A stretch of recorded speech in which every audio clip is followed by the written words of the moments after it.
আল্লাহুম্মা আফতাহ লি আবওয়াবা রাহমাতিক, যে আল্লাহ তুমি আমার রহমতের সমস্ত দরজা খুলে দাও। এই বলে মসজিদে প্রবেশ করলাম, নামাজ পড়লাম, জিকির আজকার তাসবিহ তাহলিল শেষ হলো। ফাইদা কুদিয়াতিস সালাহ, যখন তোমাদের নামাজ শেষ হয়ে যায়, ফান্তাশিরু ফিল আরদি, ওই সময় তোমরা তোমার জমিনে ছড়িয়ে দাও।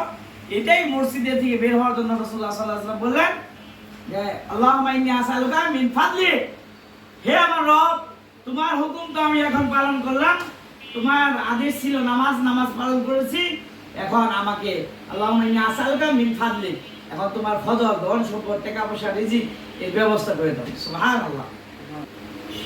ব্যবসায় এমন ভাবে লাগা যাবে না যে ব্যবসা বাণিজ্য করার কারণে আমার নামাজের খবর নাই, আমার রমজানের মাসের রমজানের রোজার খবর নাই, আমার উপরে যাকাত ফরজ হয়েছে যাকাতের খবর নাই, আমার উপরে হজ ফরজ হয়েছে কিন্তু ব্যবসা বাণিজ্য এত ব্যস্ত আমি হজ করতে যাইতে পারতেছি না, এরকম যদি হয় তাহলে অবশ্যই সেটা অত শুনবো।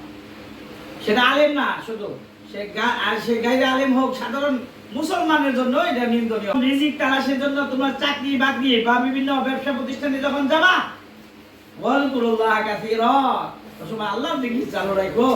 তুমি ব্যবসা করতেছো তো আল্লাহর ধ্যানে রইছো, তুমি যে কোনো ব্যবসায় পেশায় নিয়োজিত থাকো না কেন, আল্লাহকে ভুলে যাও নাই। নামাজে আযান দিছে তো আযানের সাথে সাথে তুমি মসজিদে চলে গেলে নামাজের জন্য, ওয়াজকুরুল্লাহ কাসীরা লাআল্লাকুম তুফলিহুন, তাহলেই তোমরা সফল হইতে পারবা। আল্লাহু আকবার। এই সফলতার মাপকাঠি আল্লাহ তাআলা আমাদেরকে শিখিয়ে দিয়েছে। কিন্তু সমাজে একটা শ্রেণী আছে যে মানুষ বলতে থাকে যে আলেম মানুষ হয়ে কে ব্যবসা করে। আরে ভাই, আলেমদের থেকে তো ব্যবসা বাণিজ্য করে শিখে আমাদের আম পাবলিক মানুষ, অন্য মুসলমানরা ব্যবসা শিখবে। আজকে আলেম ওলামাদের এই ব্যবসার মধ্যে নাই, দেখো যত ছলনা প্রতারণা এখানে ঢুকে গেছে।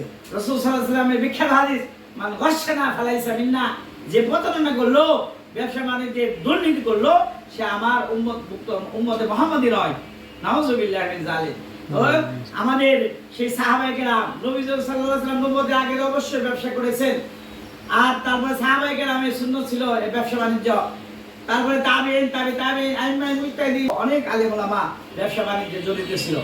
আমাদের ইমাম আবু হানিফা রাহমাতুল্লাহি আলাইহি, তিনি বিখ্যাত কাপড় ব্যবসায়ী ছিলেন।